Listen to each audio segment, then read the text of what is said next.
Assalamualaikum warahmatullahi wabarakatuh. Jumpa lagi dengan saya Walid Umar. Pada video kali ini kita akan membahas terkait salah satu VPS ya. Kebetulan saya diberikan kesempatan oleh salah satu penyedia VPS ya dari luar Indonesia. Ini adalah emailnya ya, Orange Orange VPS. Jadi Orange VPS itu merupakan perusahaan eh, yang bergerak di bidang eh, VPS ya dan web hosting ya. Mereka menawarkan produk virtual server, menawarkan produk web hosting dan cloud hosting. Dan servisnya adalah melakukan manage pada server ya. Jadi saya di email untuk bisa mencoba produk VPS dan saya di sini mendapatkan salah satu varian VPS ya dengan storage 25 GB, 2 GB RAM DDR4, satu virtual PC, satu IP public, 1 terabyte transfer data, dan 1 gigabyte per second bandwidth ya. Dan ini sudah menggunakan teknologi KVM.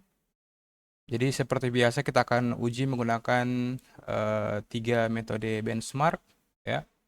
Saat ini saya sudah registrasi dan sudah melakukan proses pembuatan akun ya. Kita login dulu untuk masuk ke portal VPS-nya. Ya, di sini sudah ada satu service yang sudah running ya. Kita bisa langsung akses ya ke lebih ini adalah panel panel yang dari VPS-nya. Di sini kita bisa ada beberapa fitur ya, ada selain fitur start, stop, power off dan restart, ada fitur reinstall. Jadi kita bisa reinstall server kita ya dengan sistem operasi yang sama. Saat ini yang jalan adalah sistem operasi berbasis Ubuntu ya. Kalau kita VNC akses itu tampilnya adalah Ubuntu versi 24.04 ya. Jadi kalau kita login ke servernya, oke, ini menggunakan Ubuntu versi 24.04 ya. Oke. Dan sudah di assign IP public ya. Jadi kalau kita ping ya, di sini saya sudah buatkan domain orangevps.walidumar.my.id. Itu sudah reply di DNS-nya. Jadi kita bisa langsung oprek ya, atau kita bisa langsung lakukan proses pengujian. Selain fitur reinstall dan VNC, kita juga bisa reset password root, mengganti hostname, melakukan rescue ya, ketika terjadi permasalahan pada server kita. Nah, di sini yang membedakan dengan layanan VPS lain adalah terdapat control panel ya, atau cloud panel yang disediakan, yang saya rasa sangat useful ya, sangat bermanfaat untuk kita. Jadi di sini kita punya control panel ya. Di sini sudah ada project kita, ada satu server dan satu member. Oke, ini servernya. Jadi servernya itu IP publicnya itu adalah IP public dari Singapura ya, 103.195.189.41. Data centernya berada di Singapura. Di sini juga kita bisa open VNC, kita bisa restart ya. Kita bisa monitoring ya secara detail real time menggunakan fitur Grab. Terus ada fitur snapshot ya, kita bebas melakukan proses snapshot. Misalnya kita create snapshot, maka proses snapshotnya akan dibuat ya. Jadi oke, snapshotnya sudah berhasil dibuat. Jadi maksimal snapshotnya itu ada 3 ya. Jadi saat ini kita sudah gunakan satu snapshot dan tentunya bisa kita hapus ya. Bisa kita lakukan proses revert. Jadi ukuran snapshotnya adalah 0,71 giga. Terus ada fitur boot rescue. Kita bisa melakukan boot menggunakan ISO ya, boot untuk melakukan rescue pada sistem VPS kita. Ada reinstall, kita bisa mengganti versi dari sistem operasi yang kita butuhkan. Jadi ada Alma Linux, ada Alpine, ada Ubuntu, ada Rocky Linux, ya, ada OpenSUSE, ya. Di bagian networking, ya ini IP publicnya. Oke, jadi ini IP publicnya menggunakan slash 24, gateway-nya 16. sudah dikonfigurasi secara otomatis ya. Dan untuk disknya standar. Nah, untuk aplikasi kita bisa langsung instalkan ya. Jadi kalau kita mau buat server type-nya akan terinstall WordPress. Jadi kita bisa langsung centang WordPress-nya. Kalau kita mau instalkan cPanel, kita bisa langsung centang cPanel-nya.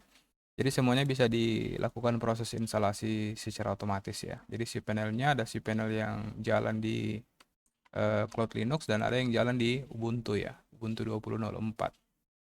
Oke. Ya overall seperti itu. Jadi sekarang kita akan lanjutkan ke proses pengujian. Nah, untuk pengujian kita akan remote menggunakan Moba Exterm ya. Dan di sini kita akan pantau Orange VPS. Oke, sudah masuk ke servernya. Di sini kita akan pantaunya menggunakan selain menggunakan panelnya, akan fitur grabnya, kita akan pantau menggunakan top atau hot ya. Top. Oke. Bittop. Oke, kita install dulu Bittopnya. Bittop. Oke, proses instalasi Bittopnya sedang jalan. Kita cukup nunggu aja hingga proses instalasinya selesai. Oke, Bittopnya sudah oke. Oke. Ya, kita bisa duplicate tab ya untuk jadi tab yang ini untuk melakukan pengetesan, tab yang di sebelah untuk melakukan monitoring. Buat seperti ini apakah oke? Ya, oke. Oke. Tab yang ini untuk remote. Oke. Oke, kita sudah buatkan dua tab ya. Oke, selanjutnya kita akan ke pengetesan yang pertama. Akan menggunakan bench SH. Sini sambil kita monitoring juga ya, menggunakan panelnya. Kita widget ya, di proses pengujiannya akan jalan. Ya, kita bisa pantau juga di sini.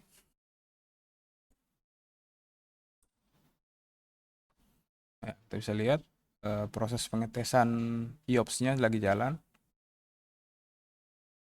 Di throughput, memorinya juga sudah jalan. Nah, ini proses pengujian speed test ya. Speed test ke speedtest.net.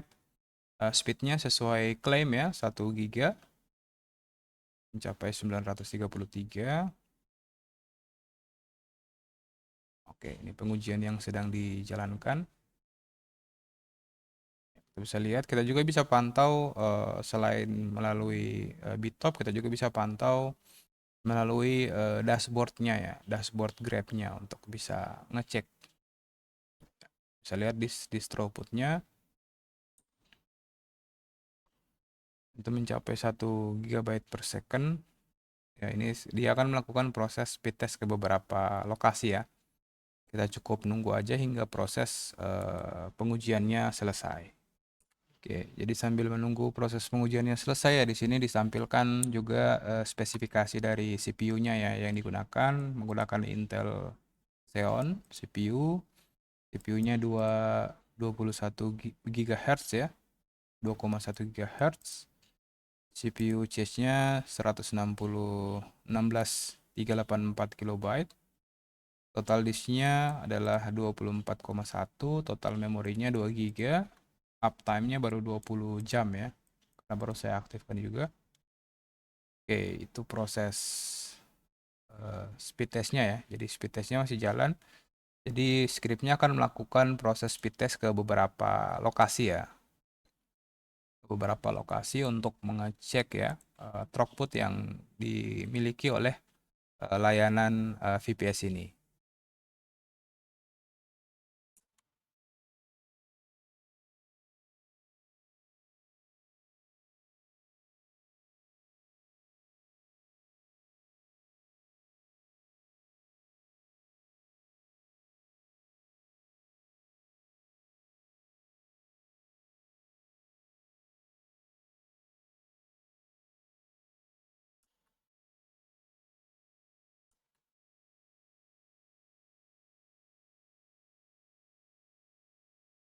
Oke, itu pengujian pertama ya. Jadi waktu yang dibutuhkan untuk melakukan pengujian itu 4 menit.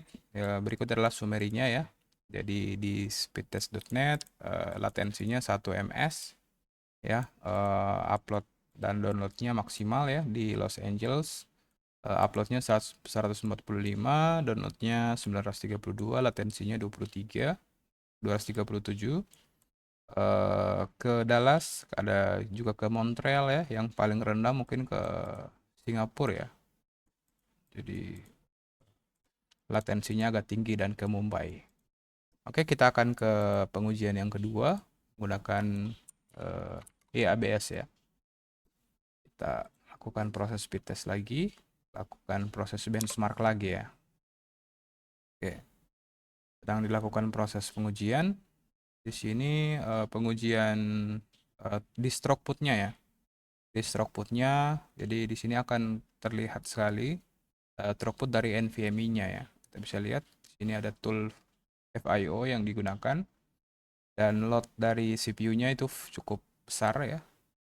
Cukup besar. Jadi di sini akan memperlihatkan berapa sih kecepatan maksimal atau throughput yang bisa diproses oleh disknya ya. Berapa bandwidth disknya. Di sini sudah ditampilkan ya. Kecepatan disknya itu mencapai 1,4 ya. Jadi totalnya 2,83. Untuk block size-nya itu bisa mencapai 3 GB ya, 3.14. Nah, ini proses speed test ya. Oke, untuk proses speed test mungkin kita bisa skip aja karena sudah dilakukan di proses sebelumnya ya. Kita akan lanjutkan ke step berikutnya. Oke, kita akan menggunakan NAND ya. Oke, NAND SH ini menggunakan prosesor Intel ya. Storage-nya 25 GB, dia akan melakukan proses IO ping ya. Pengecekan kecepatan disknya menggunakan IO ping. Oke, akan melakukan proses pengecekan ya. Kecepatan disknya menggunakan DD. Sudah dijalankan. Ini melakukan proses speed test lagi. Oke, overall seperti itu ya. Kira-kira kurang lebih performa yang bisa dikeluarkan oleh server VPS ya untuk